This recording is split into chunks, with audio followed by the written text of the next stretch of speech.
Today's recipe is a creamy red sauce Parm sub. It's delicious. You got mozzarella in there, you got prosciutto, you got this red creamy vodka sauce, and then you got a Parm in there.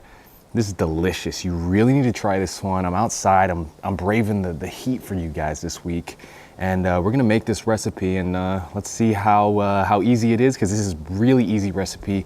And we're gonna see how tasty this is too. So yeah, let's jump into it. All right, so the first step is to make our sauce. This involves dicing up some garlic, onions, and then putting it all in a pan with some tomato paste. This is our red creamy pasta sauce. You can add vodka. You don't have to add vodka if you don't want to. I don't actually know what the vodka does in a vodka pasta sauce because I can never really taste the vodka. But anyways, first step, we're gonna get our garlic. I like to have some pre-peeled garlic in the refrigerator. Saves time. I just peel them all at one time instead of just like ripping out 4 cloves out of a existing clove, and then all the dusty bits go everywhere. I hate it. So I got some pre-peeled cloves right there, and we're gonna finely dice these up, and we're gonna make our sauce.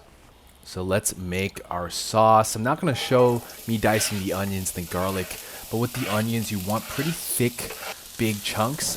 This is to make the sauce thicker and have a bit of body to it. I don't want it to all be liquid. But once that is done, I'm gonna put it into my pan. I'm gonna sweat these onions. So I'm gonna cover it and try and soften these up. I wanna slightly caramelize these, but I don't want to burn them. So I'm gonna have them on low heat, steam them a little bit. And then once I've done that, I'm gonna add in my garlic, which has been finely diced, really small. I'm gonna mix that all together, let that cook off for a bit, and then I'm gonna add my tomato paste, and I wanna caramelize the tomato paste. That's how we unlock those flavors. Once that has caramelized, we don't wanna burn this, so be careful about that. We're adding in our canned tomatoes. We're gonna mix all of that together, and then we're gonna add some spices, so some oregano, some cayenne pepper, some salt, some normal pepper, and then adding in our cooking cream. So you wanna mix that up, slowly incorporate that so it's nice and orangey, and then you wanna let that simmer. That's where you're gonna get that rich reddish orange color. All right, so our sauce is done. It is time to make our chicken. I've set it up. I got my chicken coating station here. It's nice and perfectly laid out. You got your flour, you got your egg wash, and then you got your crumbs. In my crumbs, I got some oregano, some cayenne, like a bit of kick, white pepper, some salt, and some normal pepper.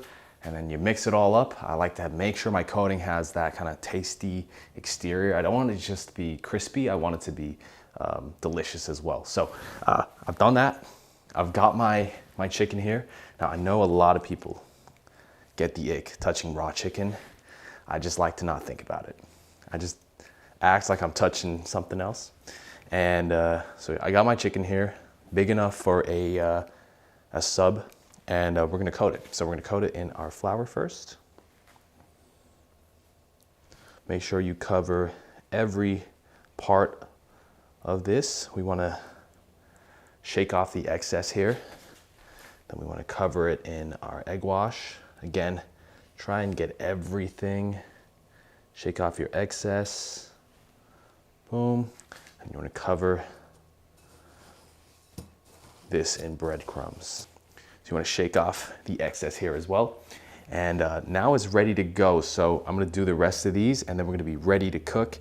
And we're going to pan fry these. We're not deep frying these. I've seen them be deep fried, and I usually like them deep fried, but apparently pan frying's healthier, there's less oil, so I'm on a health kick. I'm gonna try pan frying it.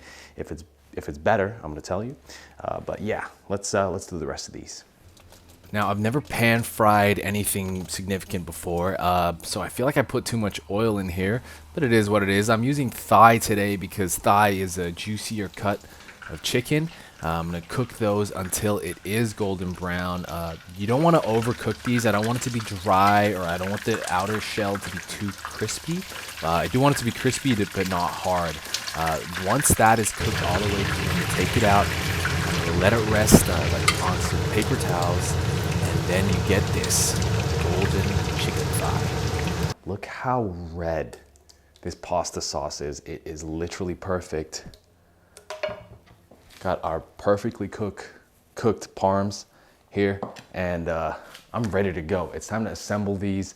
You're gonna see all the ingredients. We need some mozzarella, some prosciutto, and our sauce and our parms. It's that simple. You can add some like basil leaves if you really want to. I don't really like it, so I'm not gonna do that.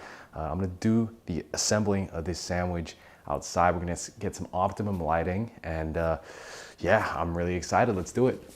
All right, let's assemble this bad boy. Got our vodka sauce, our thigh, more vodka sauce, prosciutto, mozzarella. We're gonna try and melt that a bit, and then our top bun, and look how good this thing looks. I'm really excited to try this. It's really sunny right now, but nothing's gonna stop me from eating this sandwich.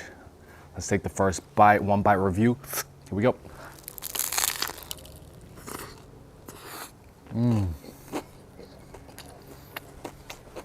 That's bussin'. That is. Let's try the chicken by itself.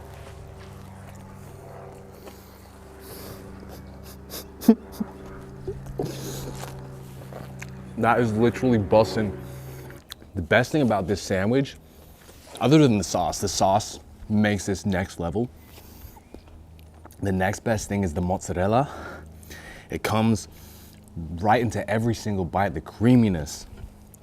And pro tip, toast your sub for extra bit of crunch. It gives that extra texture. You're biting in, it's soft, the cheese, and you reach the crispy chicken, and then more soft chickeny inside. I use thigh, that's why this is so juicy. This thing is next level. This is one of the best sandwiches I probably ever had, but I'm gonna say that every single week because some of these recipes online are insane.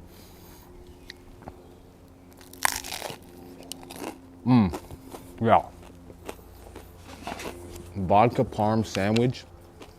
I'm gonna rate this a 8.3 out of 10. It's creamy, it's fresh from the mozzarella. The chicken is juicy. It's crispy on the inside, it's crispy on the outside. You need to try this recipe. This is one of the best sandwiches I've made. If you have sandwich recipes you want me to make, comment down below and I'll try them for you. I don't know what else to say. You need to try this recipe. I'll see you guys next week for my next sandwich recipe. This is Sandwich Poppy. This is where we try sandwich recipes that we see online or that I make up. Yeah, see you guys next time. Like and subscribe.